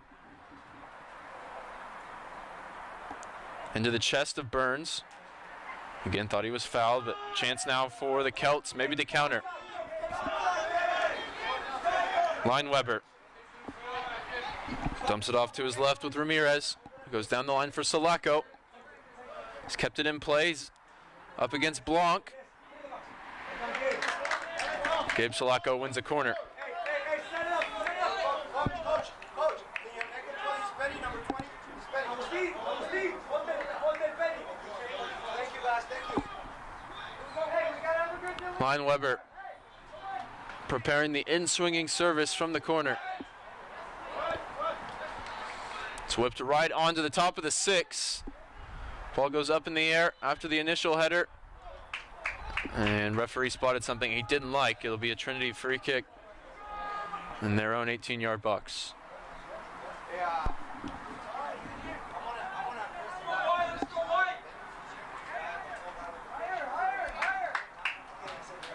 After a back and forth first half, Trinity have come out the stronger of the two teams in this opening 20 minutes of the second, and have made it count for 2 goals. Celts' best chance, ruled out for offside in the first half. Vanderlee spreads the play to Galan. His first touch takes him up the field. Ball into the feet of Burns, who wants to flick it back to the right back. Downs tries to bring it under control in the midfield. He's dispossessed. Hey, we got a transition, let's go. Garcia. I want the ball in behind for Sulaco, who mistimed his run. He's playing just on the shoulder of the Trinity back line. Coming off a strong week in which he was involved in 3 goals in 2 St. Thomas wins.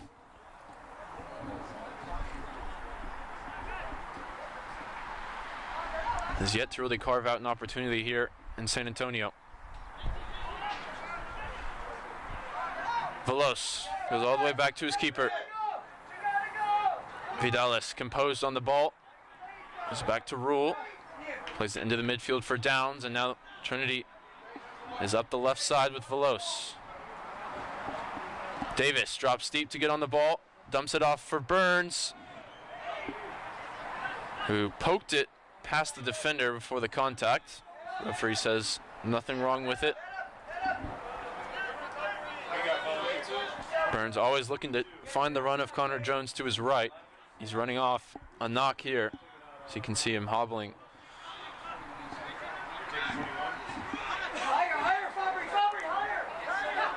Lockhart and Alvarez going to re-enter the game here with this goal kick. And Mitchell for Trinity will come in for the very first time today. Substitutions for both teams. Mitchell, who was slated to start, it was a late change for Joinez to lead the line, and he made the most of his opportunity. He's got the second goal Coming on for St. Thomas, number 11. of the game here as he heads to the bench. 24, Joshua Lockhart, replacing Jair Perez. Jair Perez and Omar Blanco are the two players withdrawn for the Celts.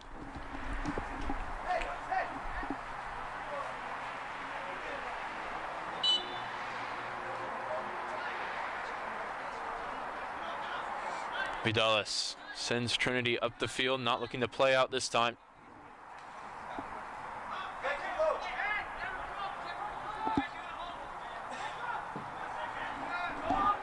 Vidalis sends a booming goal kick 10 yards past the halfway line. First involvement for Mitchell is a good one. He drops it back to Vanderlee. Colon's ball into the path of Jones. Can't connect with Burns that time.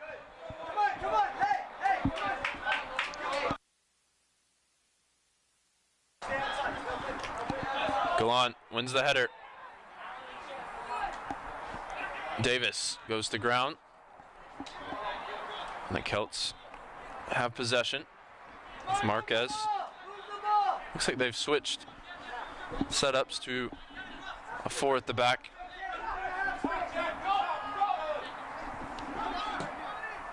With Garcia holding just in front of that defensive line. Good service swung in for the Celts, and it was intended for Lineweber. It's out for a corner. It was a needed intervention for Trinity. This Lineweber found himself in all kinds of space in the area. He'll be the one to take the corner. 6 forward in red jerseys here as he swings it in onto the top of the 6. Header won by Vanderlee. Loose ball tracked down by Alvarez. Gets his defender up in the air, whips it in. And Vanderlee with another towering header. Trinity players trying to track this ball down. It's Mitchell that wins possession. Lockhart wins it back for the Celts. It was a good battle between those two. Still no clear winner as eventually Vanderlee commits the foul. Danny Ramirez gets his body in position, takes the contact. You see Trinity have really extended their advantage in shots and shots on goal. Not to mention 2 of them in the back of the net here in the second half. Strong play from Garcia initially, but he's dispossessed by Vanderlee, who takes challenge from Garcia. And I think Darren Garcia will be lucky to escape a caution here from the official. A lot of times you see those go into the book after a player gives it away, fouls in frustration, but this time referee says nothing doing, sides the free kick. Blanc takes the free kick quickly, heads back to his goalkeeper, who dinks it to Vidalis, to Rule. Both players named JC.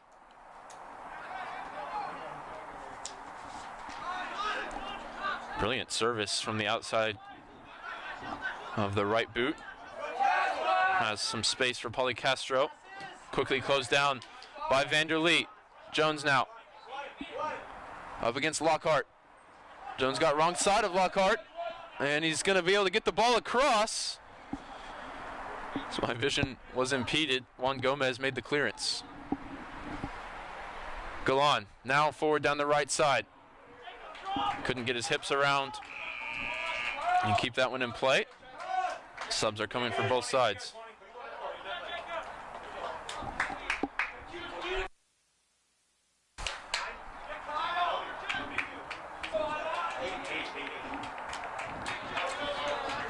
So changes on both wings. Alan McGuire and Chin Adji enter the game for Trinity. McGuire replacing Jones and Davis with a strong showing here in the second half.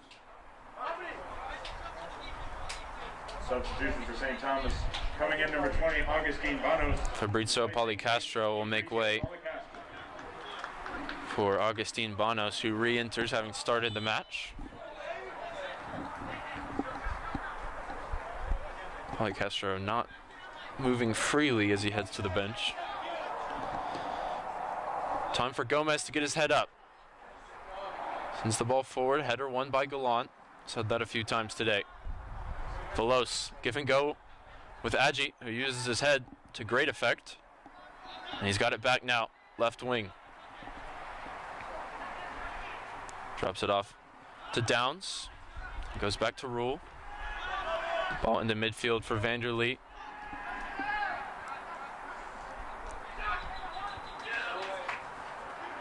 Vanderlee now surrounded by red shirts. Does well to keep possession, but Downs gives it away for a throw-in. This midfield three seems to have struck up a good balance for the Tigers, with Vanderlee the furthest back holding, giving Downs and Burns more license to be creative in the attack. Burns got the assist on the second goal, and Downs was the one who put the ball in for the first. Vanderlee himself credited with the assist. Golan with another great read and interception. He's coming forward into the attack now. He's got Mitchell out to his right. And it's well read by Lazo. Patrolling his area and coming across to intercept.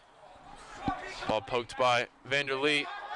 Blanc doing enough to win possession back and doing even better to keep it as Salako was closing him down. He sensed a goal for St. Thomas could give them real momentum here with still 16 and a half to go. But Trinity looking commanding in possession for the moment.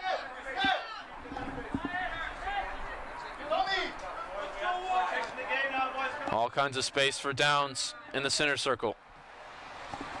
Out to the left for Agi. Agi at full tilt, goes past one. Plenty of runners in the area. Goes off of Velos. May break for Burns at the edge of the box. It's still not cleared. And eventually, Rodrigo Lasso falls on the ball. It was a big chance for Trinity to put the nail in the coffin. Great driving run from Agi. And it was intended for Burns. It flicked off Velos. Burns' shot eventually saved. Back in real time. Downs has poked it through for Mitchell, who stayed on side. Cut back across for Burns! He assisted the second, and he scores the third. Instant impact for Mitchell off the bench. He sets up the ball on a platter for Burns, who made no mistake. And Trinity are flying here in the second half. Goal for Trinity, number 9, Fraser Burns. Assisted by number 23, Wesley Mitchell. Celebrations on the Trinity bench as the junior midfielder Fraser Burns now has himself 2 goals and 1 assist on the weekend. He'll be a strong candidate for Offensive Player of the Week. If Trinity can see this one out, that case will be even stronger. Subs coming in for both teams.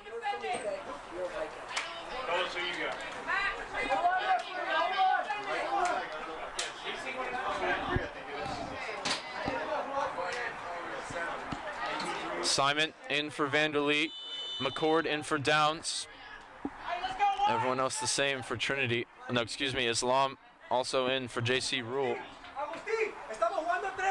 And 2 subs preparing themselves for the Celts.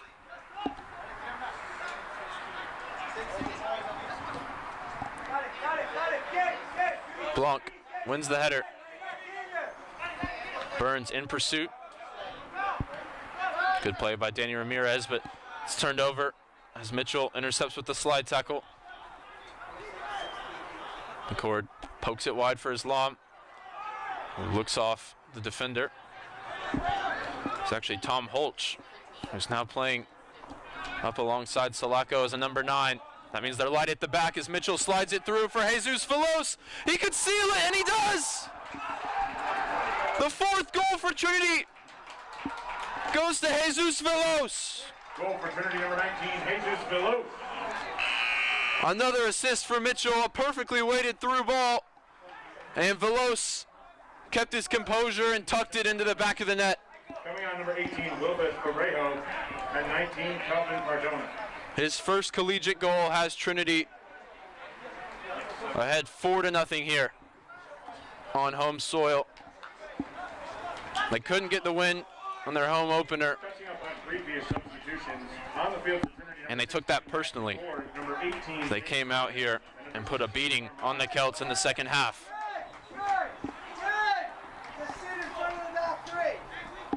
I mentioned in the first half I felt St. Thomas had the advantage in the wide areas. And I think that goal illustrates that Trinity was able to remedy that and start to win those battles. Veloz, the left back, coming all the way forward into the number 9 position to score. And the approach has changed drastically now for the Celts. With Holch the furthest forward, the long balls are going to be coming in thick and fast. Here it is, dinked in behind for Holch, who's offside. It'll be a tall task for Islam and Blanc if they want to preserve the clean sheet here.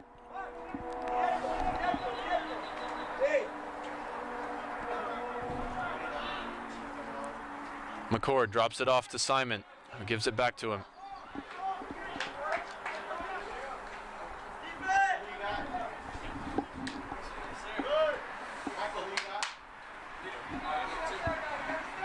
This game could have been so different. St. Thomas with a goal in the first half, 22nd minute, ruled out for offside, and Trinity came out so strong in the second half, as you've seen. Adji looking to keep it in play. It just runs out off his first touch. We're set for a debut here in a moment on the Trinity side of things. Michael Black, first-year defender,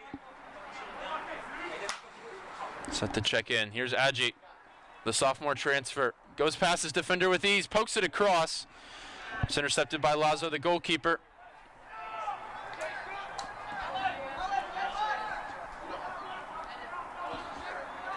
Islam tracks this one down, knocks it back to his goalkeeper.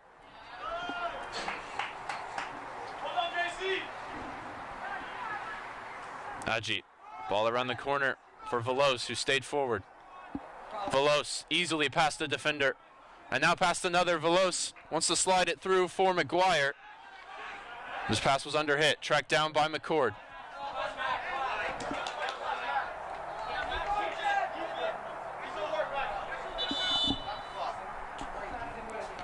Player staying down, I think, with a cramp for the Celts.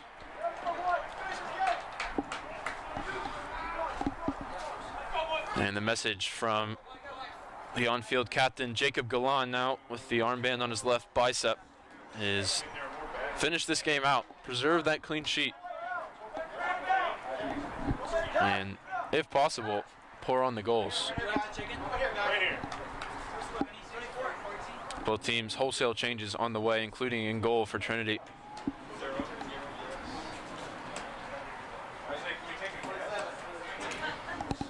We'll try and catch you up with all of these changes as they happen. Number 15, Hugo Gutnes. Number 26. It's going to be a debut for Diego Villegas, the 6'3" goalkeeper out of El Paso, Texas, for Trinity. And as I already mentioned, Michael Black will also make his first Tiger appearance in a moment. Eubank, Steinerson, and Gonzalez all standing at the scorer's table. Mitchell, though, standing at the top of the D, holding off a defender, drops it off for Adji, whose shot was not one to remember.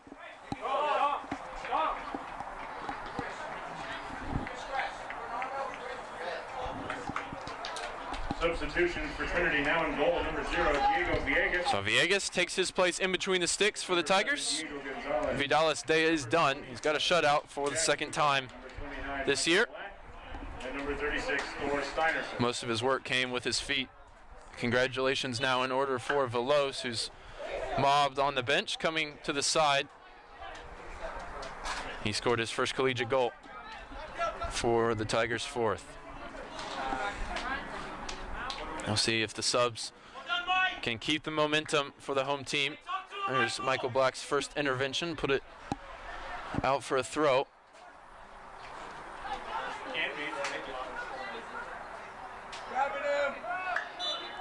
Steinerson called for a foul against Kelvin Cardona, junior from Houston, Texas. Pretty solid mix of Houston natives and international players for the Celts up and down the roster. They swing this one into the danger area. Will Villegas be called into action? No, it's cleared by Trinity, and now Alan McGuire could lead the counter. He turns it over. Strong defensive play from Steinerson. Gives McGuire a second chance. He's got Mitchell alongside him. He uses him. Mitchell looking to return the favor. It's intercepted by Augustine Bonos and put out for a Trinity throw as we approach 10 minutes to play here on this Sunday afternoon.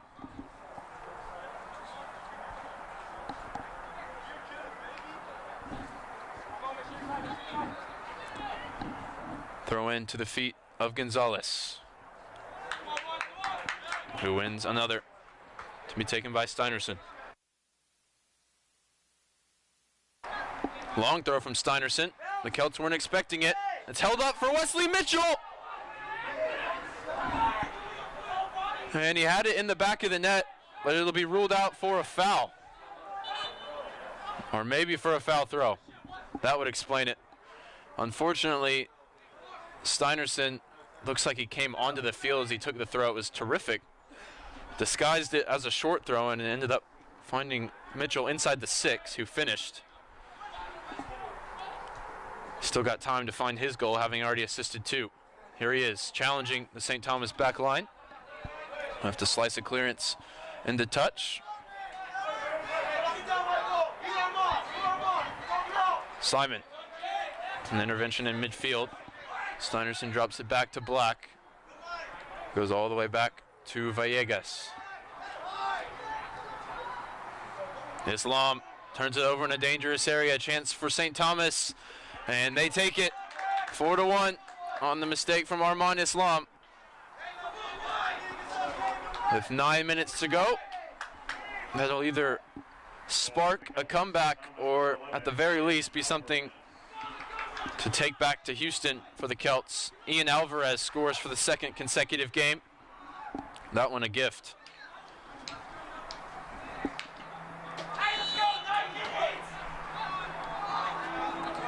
Vidales kept his clean sheet. Villegas put in a tough position, just onto the field for a few minutes, and was left out to dry that time by his back line.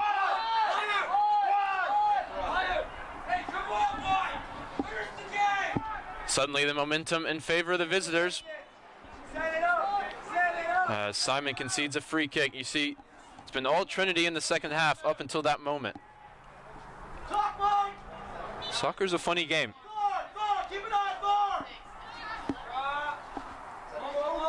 Hand raised for the Celts, who send it into the danger area. Header won by Islam. Still not cleared. Eventually Islam puts his foot through it. Mitchell can't make it stick. McGuire is applying the pressure. McCord makes the interception. Gonzalez with a beautifully weighted ball in behind. Agee with a chance for his first goal at Paul McGinley Field. Trinity's number 5 has number 5. Look at the weight on this pass from Gonzalez. He spotted it. And Agee with the left foot scores his second goal in Tiger colors. He was brought in to score goals. Transfer from St. Edward's University has done just that.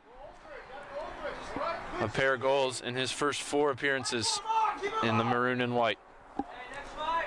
That should quell any resistance that was rising up in the University of St. Thomas players.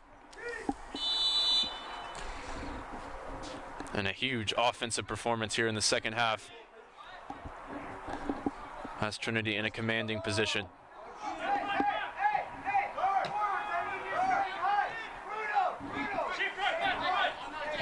Gomez now playing on the left center back role. Long ball over the top. Can only find the chest of Michael Black. Controls it down for Thornstein Steinerson. Simon draws the free kick.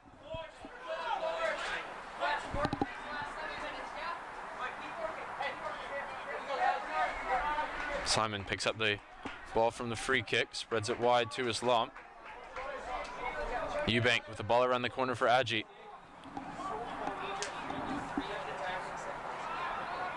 And we're going to see two more season debuts for Trinity in just a moment.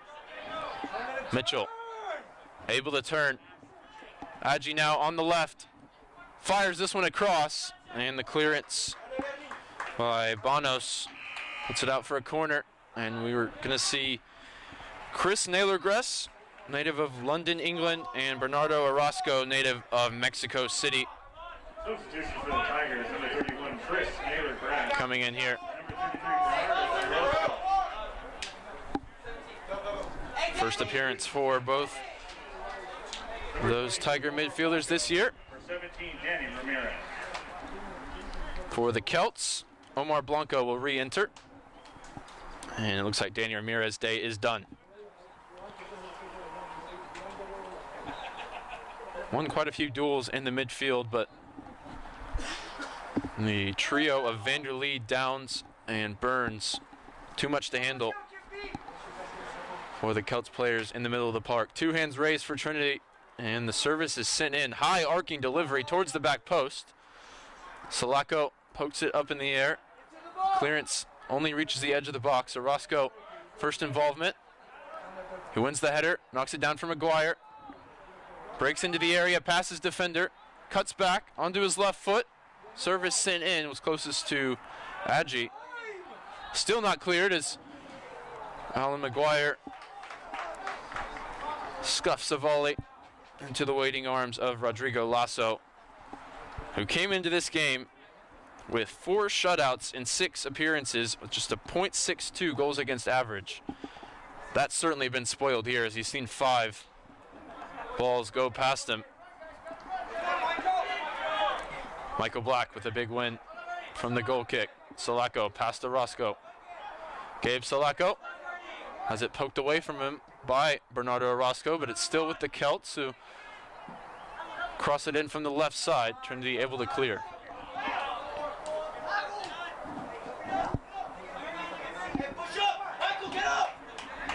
Gomez has played the entirety of this game as a part of this Celts back line. Thought he had a really strong first half.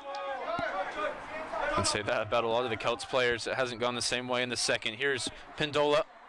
Goes out wide for Cardona, whose cross is blocked.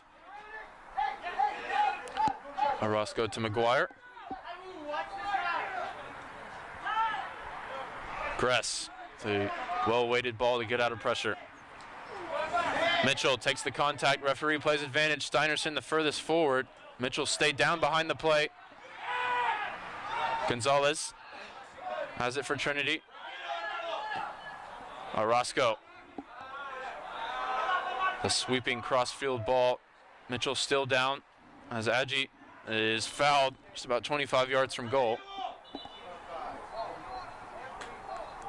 It's well done by the referee there. Checked on Mitchell, who said they could play on, but not sure that the Trinity senior will be able to do so himself. Looks like he's coming to the sideline here.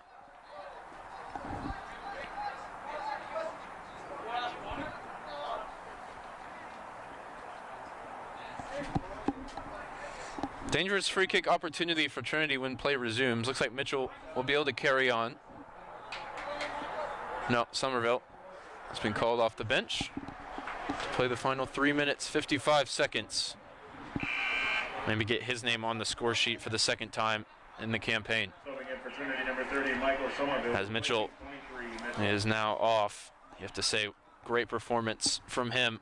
Picks up a couple of assists on Trinity's third and fourth goal. And so nearly had one himself, whistled out for a foul throw. McGuire and Gonzalez standing over it for the Tigers.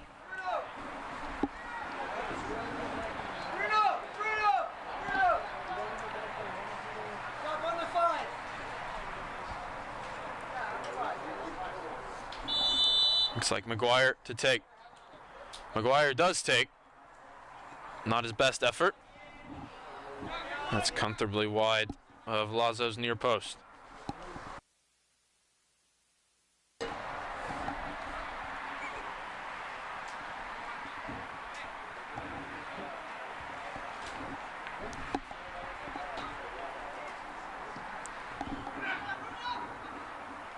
Lazo's goal kick is met by commanding header from Islam, which has the Trinity Tigers going the other way.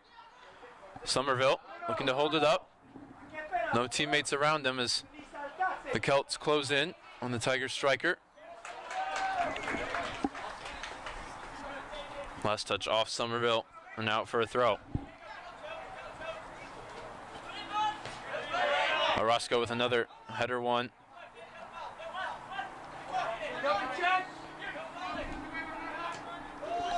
Blanco turns out of pressure. Gomez hits the big switch ball to Alvarez, who's on the score sheet for the Celts. Scored in the 81st minute.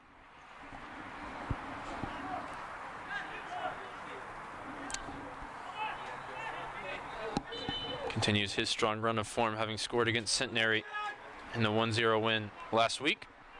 Celts will next be in action April 10th against Austin College. They've got some time to work out what went wrong here in the second half. Just 3 games remaining for the Celts, who began their season with a draw against the Division I Houston Baptist University, and they've got another goal back here as Sulaco is on the score sheet, and it's 5-2. St. Thomas, number 9, Gabe Saleko. You could see the replay of that one. I was head down deep in the notes as the Lagos, Nigeria native tucked it away. Just a miscontrolled touch for Villegas, who's now seen 2 go past him. And luckily for Trinity, their offense has been potent enough where it doesn't matter. McGuire turns, finds Steinerson to his right. McGuire goes back to Michael Black, and the Celts bench is enthused by the 2 goals they've managed to get back here in consolation. Certainly will be something to bring with them on the journey back to Houston.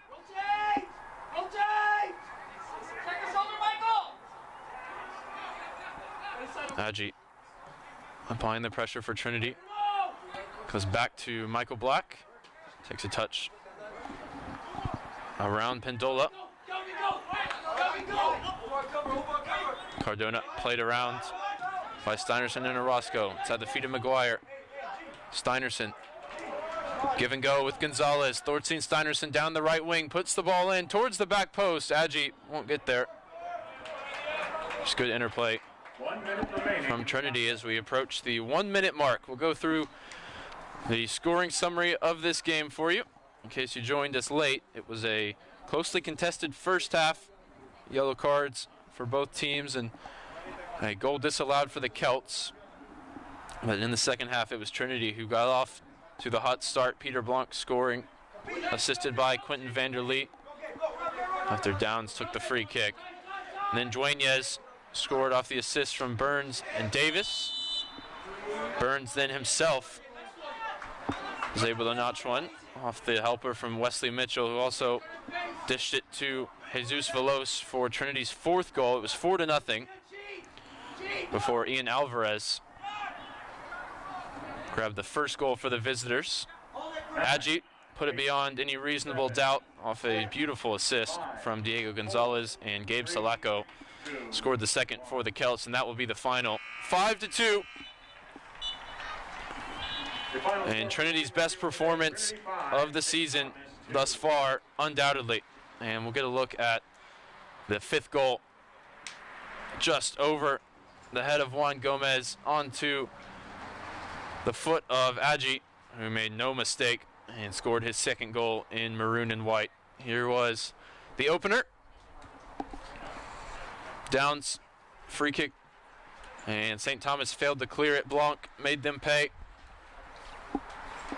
The Dutch center back up from the back, making an impact at the offensive end. Here's the dish from Burns for Dueñez, which felt like it sealed it for the Tigers, who went on to score a couple more. I'm sure we'll see those as well. As Jack Downs picked it up in a dangerous area, out to his right for Mitchell, whose cutback was on the money, and Burns applied the finishing touch. You see the energy at the bottom of your screen for Connor Jones and the Trinity bench. Overall, a great day to be a Tiger fan. Great day to be Jesus Falos, scores his first collegiate goal, as you see on your screen there. Plenty of debuts handed out as well for Coach McGinley. A few of the younger players seeing minutes as they close out the home opening weekend with 4 points. Draw on Friday against Southwestern and a commanding 5-2 victory here against the Celts of St. Thomas. It's going to go down to the wire this season in the SCAC. It's going to go down to points per game, and it'll be exciting to see. For now, thank you for spending your Sunday with us here on the Tiger Network. My name is Ryan Figert, and I've really enjoyed describing the action to you. Hope you have a great Sunday, and we'll see you back soon. Thanks.